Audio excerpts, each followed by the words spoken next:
Hello, everyone. Hello to all of them who are joining. Thank you for watching. So welcome back to Nara's Masters Interpreter Academy. So today I wanted to talk about the topic or a question that I'm asked all the time by the students that I'm coaching. Will AI replace medical interpreting?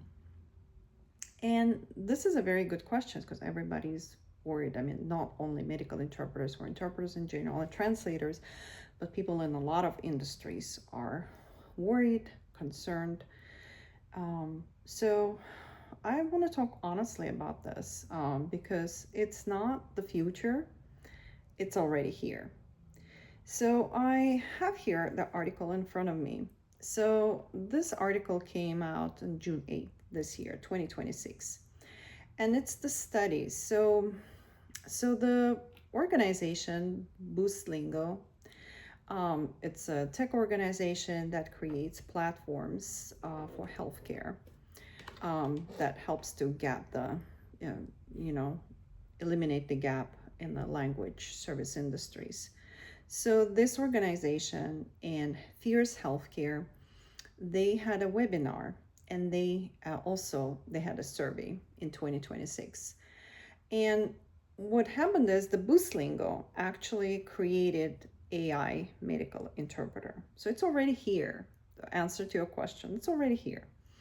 So now they have to study and see if, test the AI medical interpreter. Of course, it's created specifically for medical field for healthcare, and they tested it for accuracy. They tested it for background noise that's usually prevalent in healthcare and stuff like that. So, and it was turned out to be pretty accurate.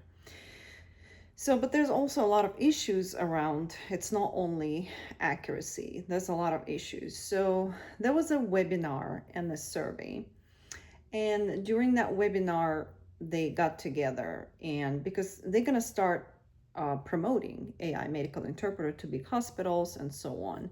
So before that, they decided to do the study and the webinar to familiarize people with this concept.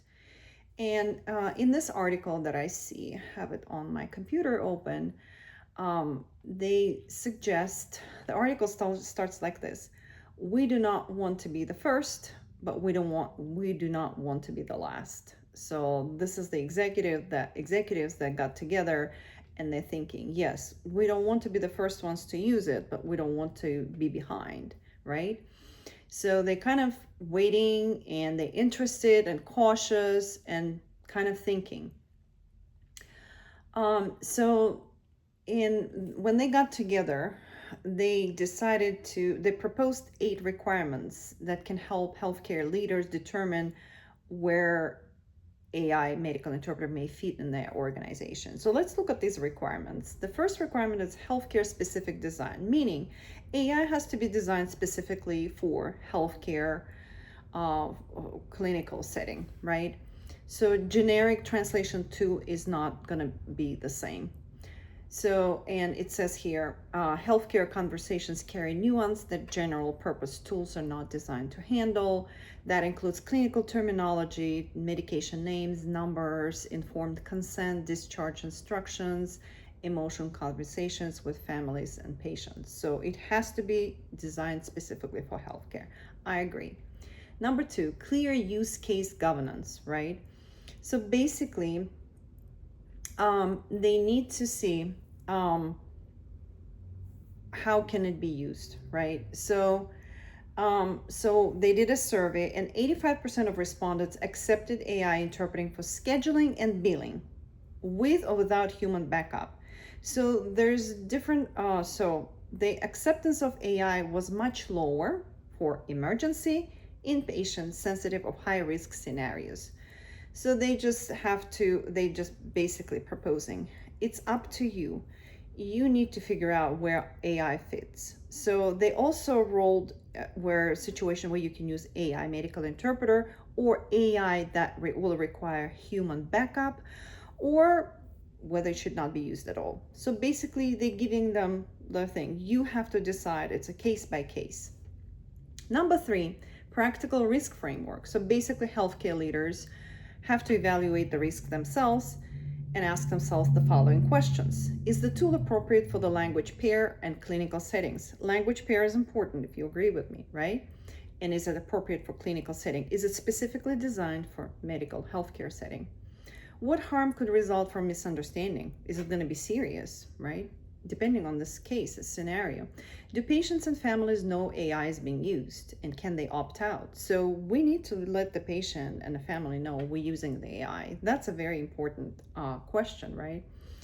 Can the interaction move quickly to a human interpreter? Can we roll? Because I've seen the things that where the conversation can start with AI interpreter, and depending on the situation, it can roll over to a human interpreter. I don't know how seamlessly they do it, but so there's an option like that. So AI interpreter evaluates a situation and rolls over to a human interpreter because it just, because of some misunderstandings. Number 4 is measurable quality. And, Buslingo said they tested it, but 59.3% of respondents were not confident that the AI works correctly, and 53.7% had accuracy concerns.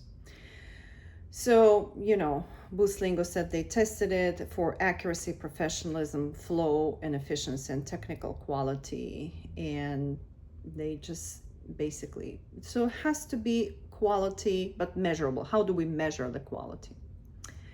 Visibility into the interactions, right? So how visible the device is, right? Clinicians are trained to work from evidence, and AI interpreting should give them that.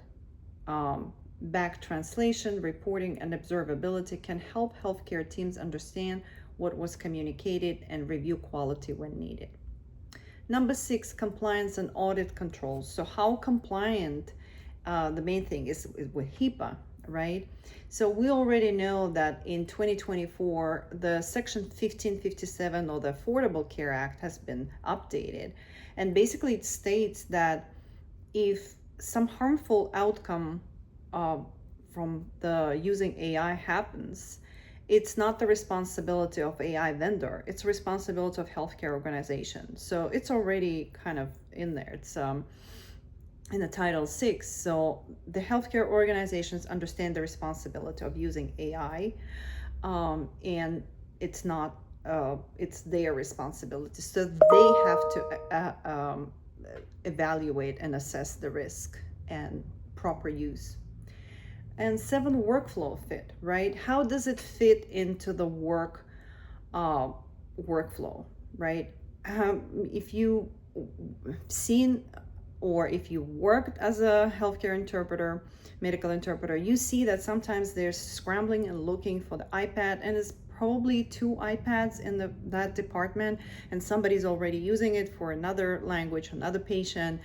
So, and they just pull out the phone with the Google Translate, which is powered by AI, because it's easy. Everybody has the phone, or they can use the phone that's available instead of looking for the iPad. It happens a lot, right? So if it's easy to use, of course they're gonna use it, right?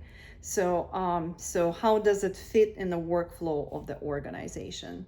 So this kind of questions, and also pilot metrics, right? If they're gonna launch a pilot in the organization, healthcare organization, whether hospital or any clinic, they have to measure the metrics. And I like how it says patient-centered evidence, including how these tools affect trust, comprehension, and clinical encounter, right? And also, they should measure not only whether AI interpreting reduced wait time or cost, but also whether patients are understood the information, they felt comfortable during the interaction, and had a clear path to a human interpreter when needed. So if they decided it's not going to work, can they quickly use a human interpreter? So those are our requirements. So medically, AI medical interpreter is already here. So I agree that it can be used in the low stake interactions, right? Like there's a lot of phone calls, billing questions, and so on. And I'm pretty sure they're going to use it because it's easy, it's a simple conversation, it's a good idea to have a rollover to human interpreter when the situation changes, and you know it can change. So that's apparently an option as well. So so yes, it's going to be used in a low, it's already there, it's going to be used in a low stakes. So what is left for us interpreters? I think if they're going to decide to use, and it's going to cut them costs, right? But if they're going to decide to use a human interpreter, that interpreter has to be a certified medical interpreter. That interpreter has to bring value, right? So if I'm paying more for the interpreter, that interpreter has to bring me value. I'm paying for the situation that I cannot use AI. So I'm thinking, how can we have to think, I think this way. I will be curious what you, tell me in the comments. Really be curious because I want to see your opinion, your take. But I think that only high quality certified medical interpreters are going to be used, because if I'm paying, I'm going to be paying for something that brings value. So AI is created by humans, right? So AI doesn't have creativity. We have creativity. We bring value. Yes, AI brings the value in terms of information. It can create, it can process information, it can create the outlines of a lot of things very quickly, quicker than us.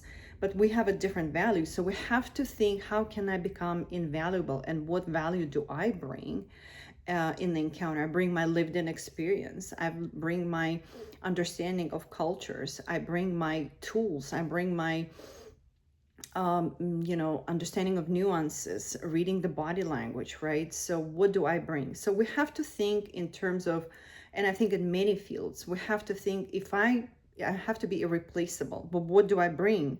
How can I become irreplaceable? What values? So we have to understand what values, what gifts can I share? Can I contribute? So I can become invaluable. I think my take is, AI interpreting is going to be here. It's already here.